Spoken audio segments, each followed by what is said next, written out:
Bonjour à tous, je vous propose de découvrir le calculateur en ligne cosmétique Cosmessence Bio. Allez, c'est parti, on commence une recette. Nom de la formule, on va entrer test recette 1. On va entrer une quantité en grammes, donc on rentre que les chiffres, 180 grammes. Le QSP 100%, donc qui est l'ingrédient qui augmentera de telle façon que la recette fasse bien 100%. Vous avez le choix entre les huiles, les hydrolats, les bases lavantes. On va choisir pour cette recette l'hydrolat de cassis. On précisera que la recette est à chaud et on valide. L'ensemble des informations va tout de suite basculer sous le tableau. On voit bien que notre phase aqueuse hydrolat au floral cassis est notre QSP 100. On va pouvoir aller chercher dans notre phase aqueuse les ingrédients qui nous intéressent parmi tous les choix qui sont proposés. Et en l'occurrence, on va commencer par aller chercher de la glycérine dans les ingrédients de base. Dans les ingrédients de base, je peux voir qu'il y a un certain nombre d'ingrédients et qu'à chaque fois, j'ai un lien aromazone. En l'occurrence, pour la glycérine, je tombe directement sur la fiche technique qui me permet d'aller rechercher les propriétés de l'ingrédient d'une part, mais aussi les dosages qui sont adaptés. Je rentre donc mon ingrédient en cliquant sur « Ajouter » et en retournant à ma recette, je vais voir que ma glycérine a bien apparu dans mon tableau. Même chose pour la phase huileuse, j'ai un certain nombre de sous-familles d'ingrédients qui me sont proposés. On va ici aller dans la famille qui nous intéresse pour cette recette de crème, à savoir les huiles végétales.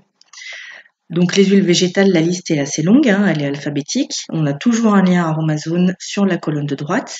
Je vais ici choisir l'huile d'argan et retour à la recette toujours. Mon huile d'argan a bien été ajoutée à mon tableau. Je vais ensuite dans mes émulsifiants, puisque je formule une crème, et je vais dans ce listing choisir la cire émulsifiante numéro 3. Retour à la recette, je vais pouvoir aller cette fois-ci dans le listing des additifs. Là encore, tout un listing de sous-familles, les absolus, les fragrances, etc., etc.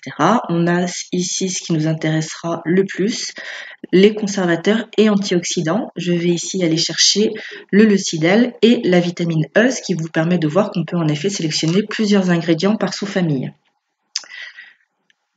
Je vais cette fois aller rechercher un ingrédient. Par exemple, il me manque une gomme. Je vais rechercher gomme. J'aurais pu rechercher xanthane. Il me propose du coup toutes les gommes qu'il connaît dans la base de données. Je coche la xanthane et je retourne à ma recette. Petit plus, mes ingrédients. Vous pouvez créer votre propre liste d'ingrédients en plus de la base de données qui correspond à la base des ingrédients aromazone. J'en ai ici créé 2, le miel et le sucre, et je vais en rajouter un. Je vais l'appeler hydrolat maison X ou Y. Je vais lui associer une famille d'ingrédients. Donc on peut voir que la famille d'ingrédients est assez conséquente. Elle correspond à toutes les phases aqueuses, huileuses, émulsifiants, additifs, mais aussi aux sous-familles. Donc ici, je vais aller rechercher hydrolat et eau florale. Hop, il est là. Je coche si c'est un ingrédient thermosensible, donc là ce n'est pas le cas. Je donne mon dosage recommandé, sinon il ne vous donne pas la petite alerte si vous dépassez les dosages recommandés.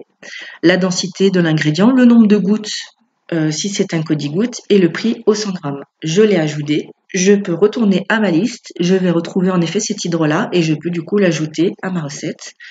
Mais c'est plutôt le miel que je vais ajouter dans celle-ci. Retour recette, j'ai bien tous mes ingrédients.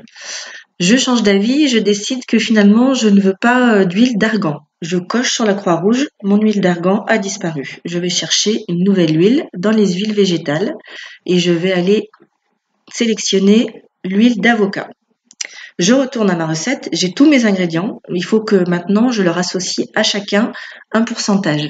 5 pour la glycérine, 0,2 pour la xanthane, 10 pour l'huile d'avocat, 7 pour la cire émulsifiante, 3 pour le leucidal, 0,2 pour la vitamine E et pour le miel, on va proposer 4%. Je n'ai plus qu'à calculer. Et en cliquant sur calculer, le calculateur me transforme toutes mes informations en grammes et en millilitres. Donc l'hydrolat de cassis représentera 127 grammes, la glycérine 9 grammes, etc., etc. Pour les ingrédients qui sont en Cody-gouttes, tels que le leucidal et la vitamine E, ils vous donnent aussi le résultat en gouttes. Si vous souhaitez soutenir Cosmessence Bio, qui est une loi 1901, vous avez la possibilité de faire un don. En cliquant sur faire un don, vous tombez sur le site sécurisé PayPal et vous pouvez faire un don ponctuel qui servira à promouvoir le site internet. Vous revenez dans votre recette, vous avez vu, si je reviens sur mon site, la recette est restée en mémoire, d'accord? Ce qui me permet du coup de la modifier a posteriori. Vous avez en bas les petits logos pour aller sur le site internet, sur Facebook, etc. Et si je reviens sur ma recette mais que je veux changer de recette, je vais effacer la recette et je repars à zéro. Je n'ai plus qu'à cliquer sur commencer.